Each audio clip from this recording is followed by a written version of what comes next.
పుస్తక ప్రియులకు నమస్కారం. మనం ఇప్పుడు శ్రీశ్రీగా ప్రసిద్ధికెక్కిన శ్రీరంగం శ్రీనివాసరావు గారు రచించిన 'మహాప్రస్థానం' అనే పుస్తకం గురించి తెలుసుకుందాం. ఈయన ఏప్రిల్ 30, 1910లో విశాఖపట్టణంలో జన్మించారు. ఈయన సాంప్రదాయ ఛందోబద్ధమైన కవిత్వాన్ని ధిక్కరించి విప్లవ కవిగా, విప్లవ రచనల సంఘం అధ్యక్షుడిగా, సినిమా పాటల రచయితగా మనందరికీ సుపరిచితులు. ఈయన 1933 నుంచి 1940 వరకు వ్రాసిన కవితల సంకలనమే 'మహాప్రస్థానం' అనే కవితా సంపుటి. శ్రీశ్రీ గారు ఈ పుస్తకాన్ని తన మిత్రుడైన కొంపెల్ల జనార్దనరావు గారికి అంకితమిచ్చారు. 'మహాప్రస్థానం' గీతాలని శ్రీశ్రీ గారి కంఠధ్వనితో వినడానికి వీలుగా క్యాసెట్స్ రూపంలోనే కాకుండా వారి సొంత దస్తూరీతో 1981లో వ్రాసి ప్రచురించబడిన 'మహాప్రస్థానం' పుస్తకం కూడా ప్రస్తుతం అందుబాటులో ఉంది. గురజాడ వారి స్ఫూర్తితో ఛందస్సులతో పని లేకుండా వాడుక భాషలో వ్రాసిన కవిత్వం ఇది. 'మహాప్రస్థానం' గీతాలు ఆనాటి సామాజిక వాస్తవికతకు అద్దం పడతాయి. అలాంటి శ్రీశ్రీ గారి వ్యక్తిత్వంలో ఎన్నో సంఘర్షణలు కనిపిస్తాయి. దాపరికం లేని స్వభావం వలన చమత్కార ధోరణి అనుకుని చేసిన విమర్శలు, వ్యాఖ్యలు అనవసరమైన వివాదాలకు కారణమయ్యాయి. ఈయన తన ఆత్మకథని 'అనంతం' అనే పేరుతో వ్రాశారు. మొట్టమొదట రోజులలో విశ్వనాథ సత్యనారాయణ గారిని గురుభావంతో చూసినా ఆ తర్వాత ఆయన అభిప్రాయాలతో విభేదించారు. ముందుగా విశ్వనాథ వారు 'మహాప్రస్థానాన్ని' ముద్రించడానికి ప్రయత్నించినా ఆర్థిక సమస్యల వల్ల ముందుకు సాగలేదు. శ్రీశ్రీ మరియు విశ్వనాథుల మధ్య కొన్ని వివాదాలు ఉన్నా విశ్వనాథ వారు మరణించినప్పుడు కొండవీటి పొగమబ్బు, తెలుగువాడి గోల్డు నిబ్బు, మాట్లాడే వెన్నెముక, పాట పాడే సుషుమ్న, మాట్లాడే ద్విపద, సత్యానికి నా ఉపద అంటూ వారి రచనలపై తన అభిమానాన్ని తెలిపారు శ్రీశ్రీ. చిన్న చిన్న పదాలను కూర్చి రకరకాల అర్థాలను సృష్టించడంలో శ్రీశ్రీ ప్రసిద్ధి చెందారు. 1940లలోనే ఈ 'మహాప్రస్థానంలోని కవిత్వాలు వ్రాయడం పూర్తి అయినా ఆర్థిక సహాయం చేసేవాళ్ళు లేక 1950 వరకు అవి ప్రచురణకి నోచుకోలేదు. నళినీ కుమార్ అనే అతని సహాయంపై 1950లో 'మహాప్రస్థానం' ప్రచురించబడింది. ఈ పుస్తకంలో శ్రీశ్రీ గారు రాసిన కవిత్వం ఎంత ప్రాముఖ్యతను సంతరించుకుందో అలాగే చెలంగారు రాసిన యోగ్యతాపత్రం కూడా అంతే ప్రాముఖ్యతని సంతరించుకుంది. జలసూత్రం రుక్మిణీనాథ శాస్త్రి గారు అడగడంతో చెలంగారు ఈ పుస్తకానికి ముందు మాటని వ్రాశారు. అంతవరకు చెలంగారికి శ్రీశ్రీ గారితో పరిచయం లేదు. అందరు కవుల్లా అర్థం కాని అలంకారాలతో, కఠిన పదాలతో కాకుండా సులభంగా సూటిగా చెప్పడం శ్రీశ్రీ గారి కవిత్వం యొక్క గొప్పదనం. కన్నీళ్ళు నెత్తురు కలిపి కొత్త టానిక్ తయారు చేశాడు శ్రీశ్రీ ఈ వృద్ధ ప్రపంచానికి అంటాడు చలం. తన హృదయ కంపనలకి మాటల రూపం ఈ కవిత్వం. మాటలను కత్తులు, ఈటలు, మంటలుగా మార్చడం అతని వల్లే అవుతుంది. అతని బాధలు, ఉద్రేకాలు పాఠకుల హృదయాల్లోకి సరాసరి వెళ్తాయి. ఎందుకంటే కృష్ణశాస్త్రి తన బాధని అందరిలో పలికిస్తే శ్రీశ్రీ అందరి బాధను తనలో పలికిస్తాడు అంటారు చలం. కృష్ణశాస్త్రి బాధ ప్రపంచానికి బాధ, ప్రపంచపు బాధ అంతా శ్రీశ్రీ బాధ. శ్రీశ్రీ కవిత్వానికి హద్దులు లేవు. శ్రీశ్రీ పుస్తకం కొని చదవండి అర్థమయ్యే వరకు. అర్థం కాకపోతే ఎవరికైనా ఇవ్వండి, కానీ పారేయకండి, అలా అని దాచుకోకండి. మీ జీవితంలో ఏదో ఒక సందర్భంలో ఈ పద్యాలు తప్పకుండా అర్థమవుతాయి. రాబందుల రెక్కల చప్పుడు, పయోధర ప్రచండ ఘోషం, జంఝానిల షడ్జద్వానం విని తట్టుకోగల చైవ ఉంటే ఈ పుస్తకాన్ని చదవండి అని వ్రాశారు చలం. శ్రీశ్రీ గారి స్నేహితుడు కొంపెల్ల జనార్దనరావు గారు మరణించినప్పుడు ఆయన రచించిన కవిత 'అంకితం'. అసలు కొంపెల్ల జనార్దనరావు గారు ఎవరు ఏంటి చూద్దాం. ఈయన తూర్పుగోదావరిలోని మోడేకుర్రు అనే ఊర్లో 1906 ఏప్రిల్ 15లో జన్మించారు. జనార్దనరావు గారు తన 15వ ఏట బెంగాలీ రచయిత విజయేంద్రరాయ్ రాసిన రచనని తెలుగులో అనువదించారు. ఆయన కొన్ని పత్రికలలో పద్యాలు, కవితలు, నాటకాలు, నాటికలు వ్రాశారు. చెన్నై నుంచి వెలువడే భారతి పత్రికకు సహాయ సంపాదకుడిగా పనిచేశారు. ఆ సమయంలోనే ఆయనకి ఎందరో కవులతో పరిచయం అయ్యింది. ఆ కాలంలోనే శ్రీశ్రీ గారితో కూడా స్నేహం కుదిరింది.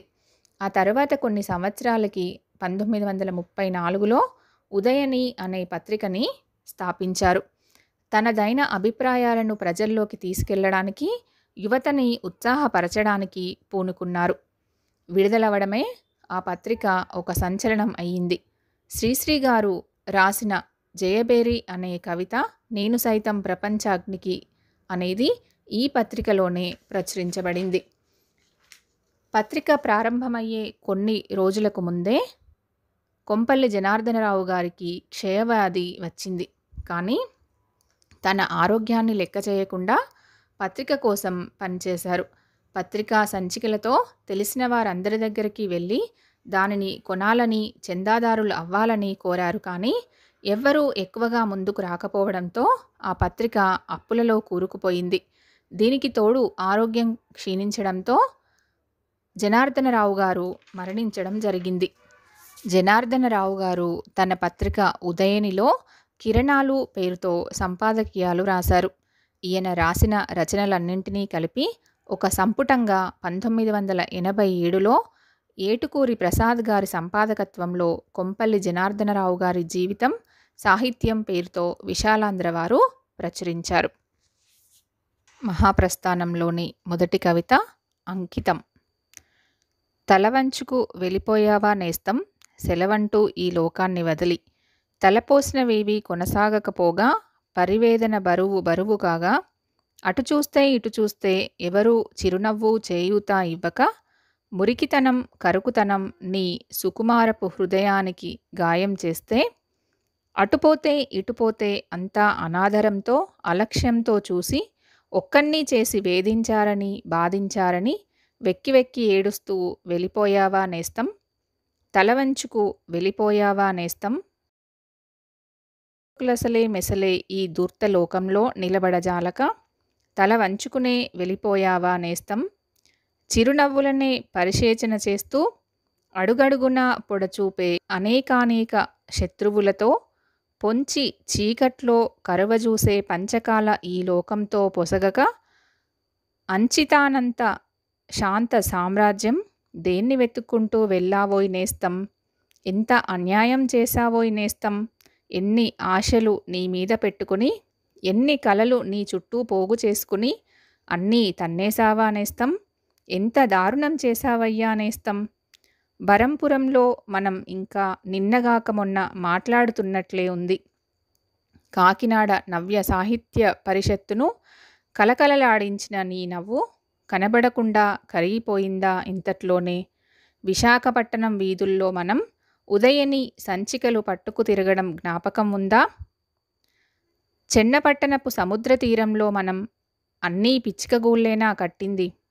సాహిత్యమే సమస్తమో అనుకుని ఆకలి నిద్ర లేక ఎక్కడ ఉన్నామో ఎక్కడకు పోతామో తెలియని ఆవేశంతో చుక్కలలో ఆదర్శాలను లెక్కిస్తూ ఎక్కడికో పోతున్న మనల్ని రెక్కపట్టి నిలబెట్టి లోకం ఎన్నెన్ని దుస్సహ దృశ్యాలు చూపించి, ఎన్నెన్ని దుస్తర విఘ్నాలు కల్పించి, కలలకు పొగలను కాటుకలను కప్పి శపించిందో శఠించిందో మనల్ని. తుదకు నిన్ను విష వాగురలోకి రాగి ఊపిరితిత్తులను కొలిమి తిత్తులుగా చేసి, మా కళ్ళల్లో గంధక జ్వాలలు, గుండెలలో గుగ్గిలపు ధూమం వేసి, మా దారిలో ప్రశ్నార్థ చిహ్నాల బ్రహ్మచెముడు డొంకలు కప్పి, తలుచుకున్నప్పుడల్లా తనువులో అనువనువులో సంవర్త భయంకర జంఝాపవనం రేగిస్తూ ఎక్కడకు విసిరిందయ్యా నిన్ను. ఎంత మోసగించిందయ్యా మమ్మో. ఎవరు దుఃఖించారులే నేస్తం నువ్వు చనిపోతే. ఏదో నేను 6 స్నేహితులు తప్ప. ఆకాశం పడిపోకుండానే ఉంది. ఆఫీసులకు సెలవు లేదు. సారా దుకాణాల వ్యవహారం సజావుగానే సాగింది. సానుభూతి సభలలో ఎవరూ శాస్త్రు నేత్రాలు ప్రదర్శించలేదులే నీకోసం. ఎవరి పనులలో వాళ్ళు, ఎవరి తొందరలో వాళ్ళు. ఎవరికి కావాలి నేస్తం ఏమైపోతేనేం నువ్వు? ఎవరూ నిన్ను స్మరించడం లేదులే. ఎవరికి కావాలి నేస్తం నువ్వు? కాగితం మీద ఒక మాటకు బాలి అయితే, కనబడని ఊహ నిన్ను కబలిస్తే, అందని రెక్క నిన్ను మంత్రిస్తే, నిమంత్రిస్తే, ఎవరికి కావాలి నీ నేస్తం? ఏమైపోతేనేం నువ్వు? మా బురద రోజూ హాజరు. మా బురక మేము తగిలించుకున్నాం. మా కాళ్లకు డెక్కలు మొలిచాయి. మా నెత్తికి కొమ్ములలాగే. మమ్మల్ని నువ్వు పోల్చుకోలేవు. లేదు నేస్తం లేదు. నీ ప్రాభవం మమ్మల్ని వదలలేదు. నిరుత్సాహాన్ని జయించడం నీ వల్లనే నేర్చుకుంటున్నాం. ప్రతికూల శక్తుల బలం మాకు తెలుసు. భయం లేదులే అయినప్పటికీ నీ సాహసం ఒక ఉదాహరణ. నీ జీవితమే ఒరవడి. నిన్ను వదిలిన పోరాటం నేడు అందుకొనక తప్పదు. కావున ఈ నిరాశామయ లోకంలో కదనశంఖం పూరిస్తున్నాను. ఇక్కడ నిలబడి నిన్ను ఇవాళ ఆవాహనం చేస్తున్నాను. అందుకో ఈ చాచిన హస్తం. ఆవేశించు నాలో. ఇలా చూడు నీకోసం. ఇదే నా మహాప్రస్థానం. వచ్చే భాగంలో మరిన్ని కవితలు విందాం.